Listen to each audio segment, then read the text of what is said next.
बिस्मिल्लाहिर्रहमानिर्रहीम। अस्सलाम वालेकुम मेंबर्स व्यूअर्स, होप सब खैर खैरियत से होंगे। आज की वीडियो जी स्पेशली जो कल मॉनेटरी पॉलिसी की अनाउंसमेंट हुई और बड़ा सरप्राइजिंगली जो सा 100 बेसिस पॉइंट का इंक्रीज़ कर दिया गया, जो कि बिल्कुल भी मार्केट एक्सपेक्ट नहीं कर रही थी। तो इसका डेफिनेटली एक नेगेटिव इम्पैक्ट आएगा। वो कितना आएगा, कौन कौन से सेक्टर में आएगा, कौन से स्टॉक्स में आएगा, ये थोड़ा सा क्विकली डिस्कस कर लेते हैं। देखें, एक तो आप ये चीज़ समझें कि ऑलरेडी हम जो सा हमारा इंटरेस्ट रेट था वो 15% पे स्टैंड करा था, जो कि ऑलरेडी काफ़ी हाई था।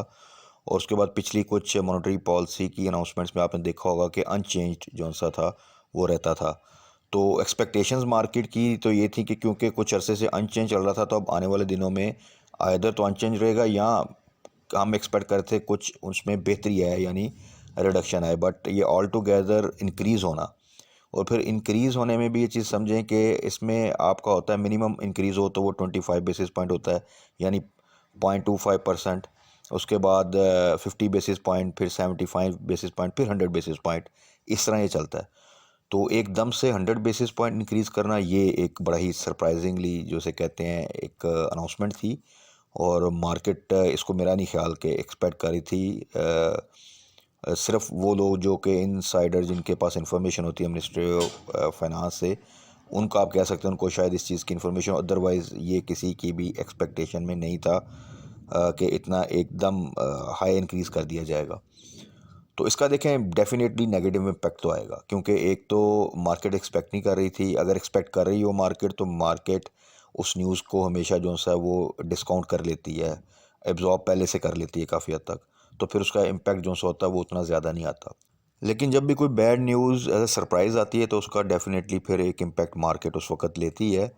अब इसमें देखें दो तीन चीज़ें हैं। एक तो फ्राइडे को अनाउंसमेंट हुई, अभी 2 दिन हैं, उस 2 दिनों में कुछ गवर्नमेंट की तरफ से कुछ क्लैरिफिकेशंस आएंगी। कुछ इस तरह की बातें होंगी कि ये it's a need of the time और आगे ये बेहतर हो जाएगा, दिस एंड डैट। थोड़ा सा इम्पैक्ट कम करने की कोशिश करेंगे, नंबर वन। नंबर टू ये है कि जो आपका लॉन्ग मार्च इस वक्त स्टार्ट हुआ है, वो क्या किस तरफ जाता है। अगर तो वो भी इस चीज़ को साथ ये धरने में कन्वर्ट होता है, या वो लगता है कि ये भी अब प्रolong करेगा, तो वो एक फर्दर एक इंस्टेबिलिटी या एडिशन जो सा है इस नेगेटिव न्यूज़ पे, वो मार्केट पे नेगेटिव इम्पैक्ट आएगा। बट अगर उस तरफ से कोई पॉजिटिव न्यूज़ आती है, तो वो एक चीज़ थोड़ा सा आप कह सकते हैं कि एक डिज़ास्टर को सेट असाइड थोड़ा सा कर देगी, थोड़ा सा काम डाउन कर देगी। तो प्लस ये तो कंफर्म है, देखें एक चीज़ के नेक्स्ट 1-2 दिन के लिए तो मार्केट जो सा है वो इसका इम्पैक्ट नेगेटिव ज़रूर लेगी।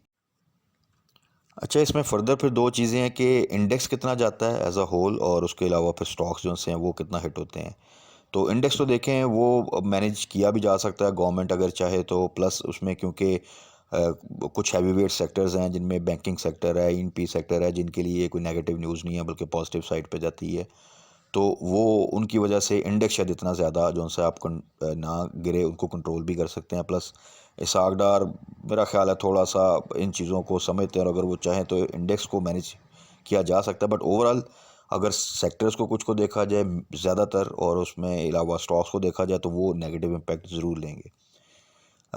उसमें अब कौन कौन से सेक्टर्स आपको पता ही है, रिसेंटली भी काफ़ी दफ़ा जो सा हाइक आई, और बड़ी एग्रेसिव हाइक भी जो सी है इंटरेस्ट रेट में की गई।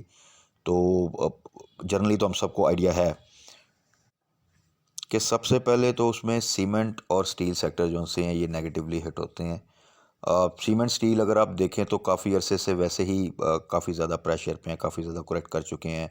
उसकी मल्टीपल रीजंस हैं। उसमें आपको पता है कि एक तो बजट में उनके लिए कोई ख़ास पॉजिटिव न्यूज़ नहीं थी, फिर उसके बाद सुपर टैक्स की आपको पता है न्यूज़ आई।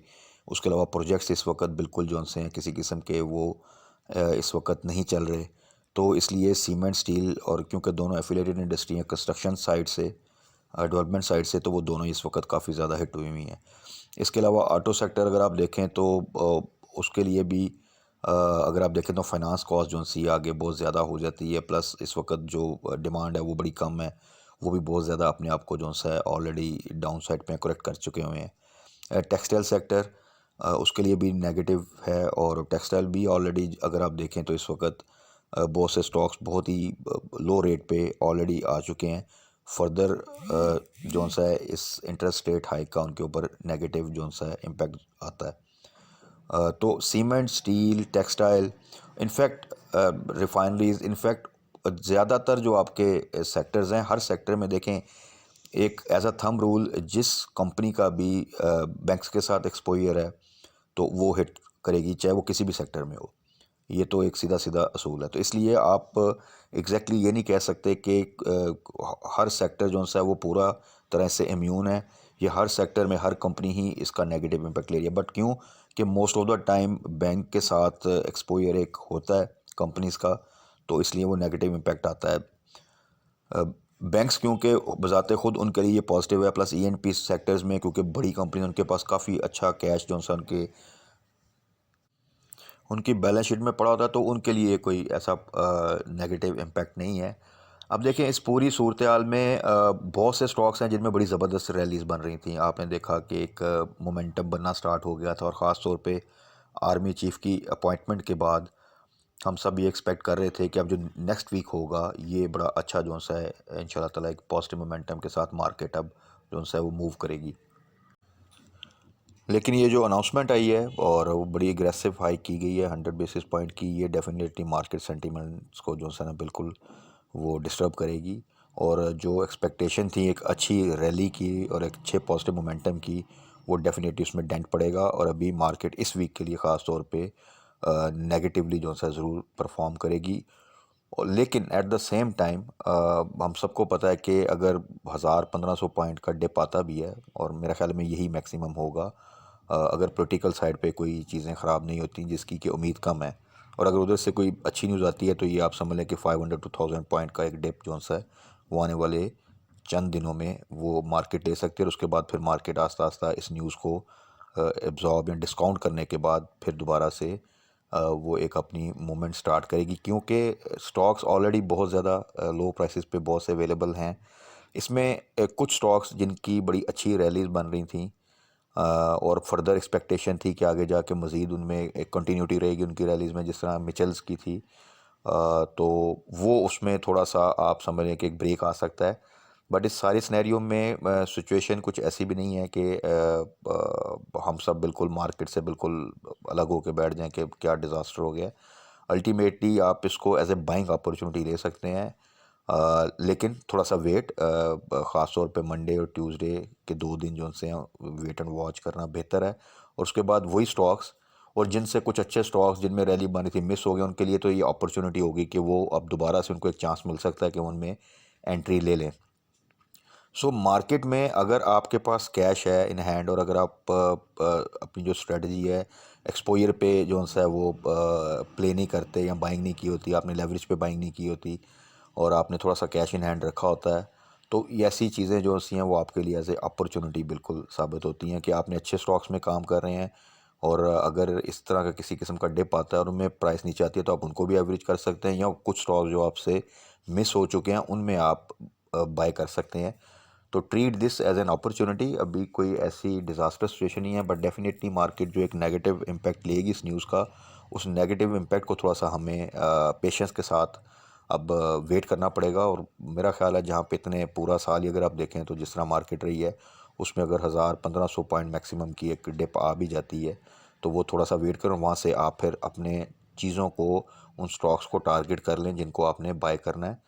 और बाकी डिटेल में जौन सा है डेफिनेटली कल वीकेंड की वीडियो में, संडे की वीडियो में नेक्स्ट वीक के लिए कौन कौन से स्टॉक्स में अब हमारी क्या स्ट्रेटजी होनी चाहिए आफ्टर दिस अनाउंसमेंट, और हमने किसको अब दोबारा से ग्रैब कर सकते हैं, एवरेज कर सकते हैं, या किस स्टॉक में हमें अगर प्रॉफिट अच्छा मिला था वहाँ पे हम एग्ज़िट लें या स्टॉप लॉस लगाएं, ये चीज़ें कल डिटेल में हम डिस्कस कर लेंगे।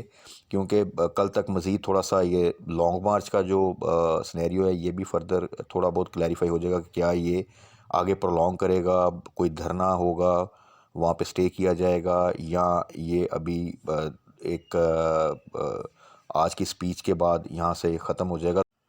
तो ये अपडेट्स भी बहुत ज़्यादा इंपॉर्टेंट हैं आने वाले दिनों के लिए कि पॉलिटिकल साइड पे ख़ास तौर पे लॉन्ग मार्च के हवाले से हम किस तरफ जा रहे हैं।